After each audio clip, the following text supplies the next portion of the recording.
Hello दोस्तों, स्वागत है आपका हमारे इस चैनल मॉडल क्लासेस प्री में। आज हम लोग पढ़ेंगे कक्षा 12वीं रासायनिक बलगतिकी जो चैप्टर 4 है हम लोगों का। आप लोग हमारी पिछले वीडियो देख सकते हैं चैप्टर 3 चैप्टर 2 का, ठीक है। तो इसमें हम लोग पढ़ेंगे आज रासायनिक बलगतिकी क्या है, तीव्र अभिक्रिया क्या है, मंद अभिक्रिया क्या है और सामान्य अभिक्रिया क्या है, आसान तरीके से समझेंगे। तो चलिए स्टार्ट करते हैं वीडियो बिना देरी किए। तो देखिए रासायनिक बलगतिकी क्या होती है कि रासायनिक बलगतिकी रसायन शास्त्र की वह शाखा है जिसके अंतर्गत रासायनिक अभिक्रियाओं की गतियों के मापन के आधार पर उसकी क्रियाविधियों का अध्ययन किया जाता है। कहने का मतलब यह है कि अगर हम किसी अभिक्रिया का अध्ययन करेंगे, ठीक है, किसी अभिक्रिया का अध्ययन करेंगे या उसकी क्रियाविधि का अध्ययन करेंगे, ठीक है ना, तो उसे हम क्या कहेंगे, रासायनिक बलगतिकी कहेंगे, ठीक है ना। कोई भी अभिक्रिया होगी अगर हम उसका अध्ययन कर रहे हैं तो वो क्या कहलाएगी, रासायनिक बलगतिकी कहलाएगी। आप समझ लेते हैं कि इसमें क्या है कि अभिक्रियाओं की गतियों के आधार पर अभिक्रियाएं जो है निम्न 3 वर्गों में बांटी जा सकती हैं। अभिक्रिया की गति के आधार पर अभिक्रियाओं को कितने वर्गों में बांटा जा सकता है, 3 वर्गों में, ठीक है ना।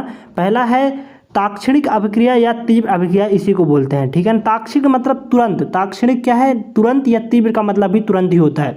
तो वे अभिक्रियाएं जो तीव्र गति से होने वाली क्रियाएं होती हैं उसे हम तीव्र अभिक्रिया कहते हैं। सिर्फ इतना परिभाषा लिखना है तीव्र अभिक्रिया में, वे अभिक्रियाएं जो तीव्र गति से होती हैं उन्हें हम तीव्र अभिक्रिया कहते हैं। क्रिया होने में मात्र कितना समय लगता है, 10⁻⁻16 से 10⁻⁻14 सेकंड का समय लगता है। आयनिक क्रिया इस प्रकार की जो है अभिक्रियाएं होती हैं। इसमें जो क्रियाएं होती हैं वो इस प्रकार की कुछ होती हैं, आप लोग देख पा रहे होंगे। BaSCl2 प्लस H2SO4 जो है अगर हम क्रिया कराते हैं तो हमारा BaSO4 बन जाता है और प्लस 2HCl निकल जाता है, हाइड्रोक्लोरिक अम्ल, ठीक है ना। ये हमारी तीव्र अभिक्रिया का एक उदाहरण है। आप लोग समझ गए होंगे तीव्र अभिक्रिया क्या है, जो तुरंत क्रिया कर ले उसे हम तीव्र अभिक्रिया कहेंगे। जैसे कि हम दूध में अगर दही डालते हैं तो वो तुरंत क्या हो जाता है, फट जाता है, ठीक है ना। तो उसी को हम क्या करते हैं, वो भी एक अभिक्रिया है, तीव्र अभिक्रिया है, ठीक है ना। तो आशा करते हैं आप लोग समझ गए होंगे तीव्र अभिक्रिया क्या है। अतिमंद अभिक्रिया, ये अतिमंद गति से होने वाली क्रियाएं होती हैं, ठीक है ना। ये बहुत ही धीमी गति से होती हैं अभिक्रियाएं।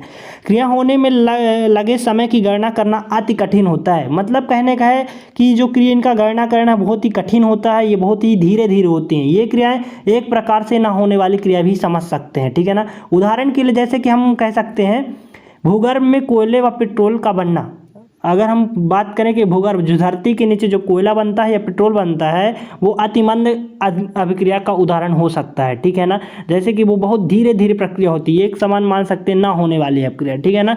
तो आशा करते हैं अतिमंद अभिक्रिया का उदाहरण समझ गए होंगे आप लोग।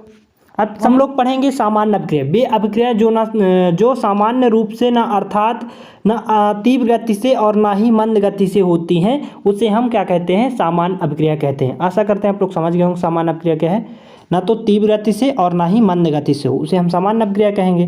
जैसे कि हम H2 जो हाइड्रोजन है उसकी क्रिया कैसे कराते हैं, आयोडीन से कराते हैं तो HI हमारा प्राप्त हो जाता है। ये एक क्या है, सामान्य अभिक्रिया है, ठीक है ना। न तो बहुत धीरे गति से और ना ही बहुत जल्दी होती है अभिक्रिया। आशा करते हैं आप लोग समझ गए होंगे सामान्य अभिक्रिया। अगर आपको वीडियो चाहिए केमिस्ट्री के तो आप लोग कमेंट कीजिए और मेरे चैनल को सब्सक्राइब कीजिए।